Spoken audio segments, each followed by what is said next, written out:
Thereafter, we decided to focus on public information infrastructure, which I believe is going to be very critical to what you are trying to do. First, we are building a national knowledge network, connecting 1,500 nodes to 40 gigabit bandwidth. This is going to cost us about $3 billion. 720 nodes are already operational, connecting our universities, R&D labs, ultimately libraries, clusters, and all that. By end of this month, 1,000 nodes would be operational. By end of December, all 1,500 nodes would be working. What it means is you have new platform to collaborate.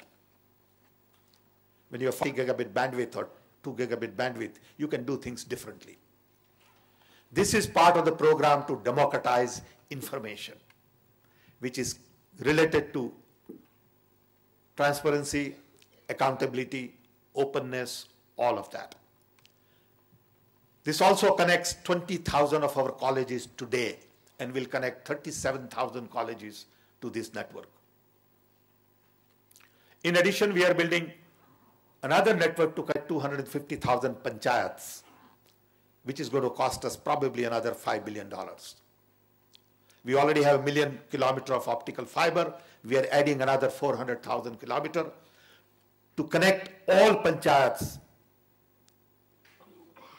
Roughly each panchayat handles about 5,000 people. This would be operational in 24 months.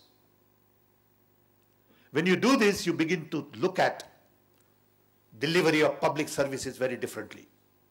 It will have far-reaching implications on education, health, food distribution, delivery of public services, governance, training. This is the platform which, along with UID, National GIS, cybersecurity, lots of applications, will give us a whole new way of doing things. I'm one of those who firmly believe that nothing like internet happened for 15,000 years. Language was the only major invention that connected everybody together. Now, 15,000 years later, internet and web is again offering opportunity to connect and create different kinds of communities. We will transform the way we do things. It will have far-reaching implications on everything we do. For example, we have 32 million court cases pending in this country.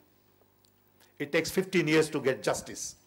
We are computerizing all of the court cases so we can begin to get justice in 3 years as opposed to 15. All of these things will have implications on our business models, service delivery. But this would require us to do things differently.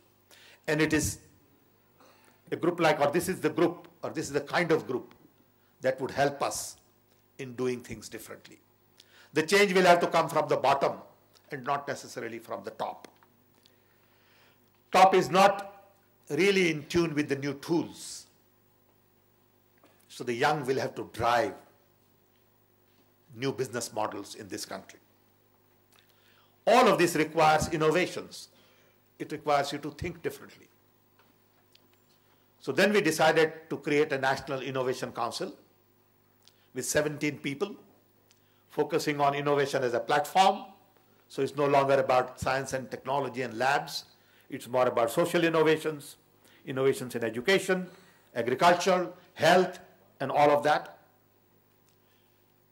Create new ecosystem for innovation, venture capital, private equity, patents, copyright, trademarks, toolkits, incubators, and innovations at the bottom of the pyramid.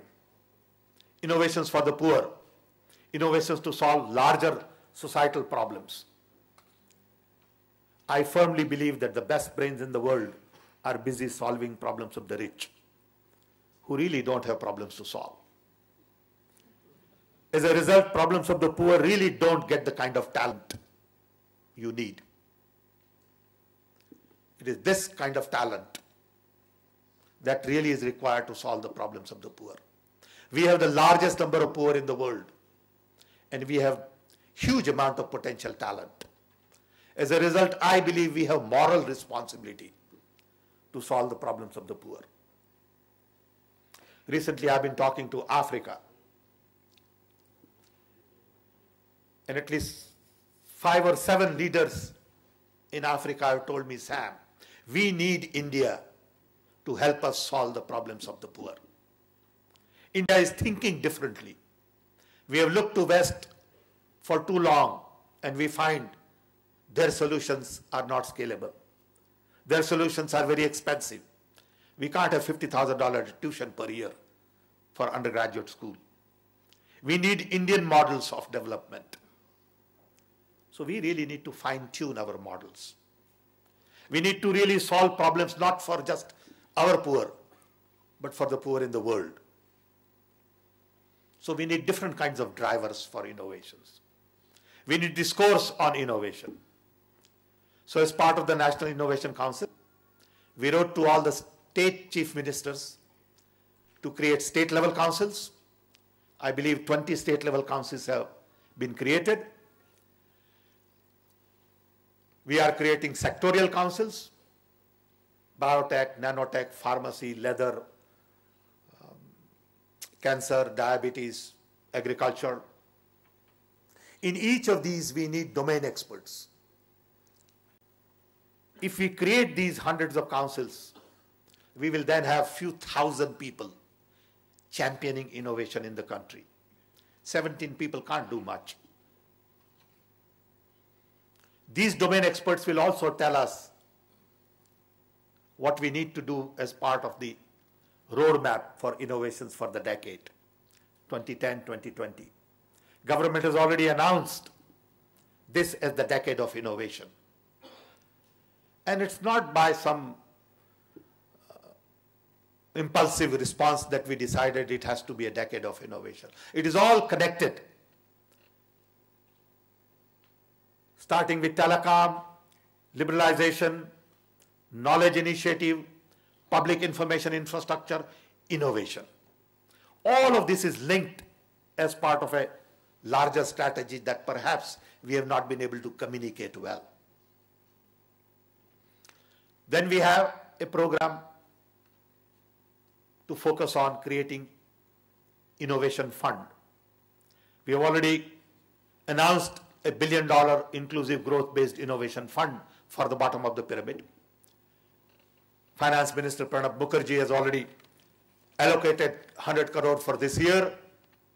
I have started talking to various other potential investors.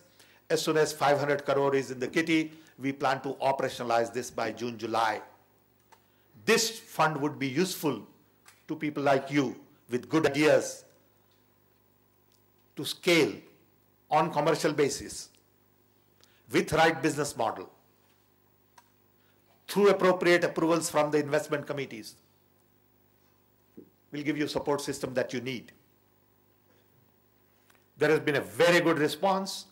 I was in Mumbai talking to the financial institutions, had a meeting at the Bombay Stock Exchange.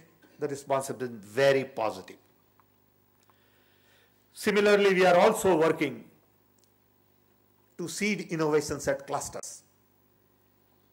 I have one of my colleagues who helps me from Silicon Valley, Samir, he's here. And Samir has come to help us on just clear focus at clusters.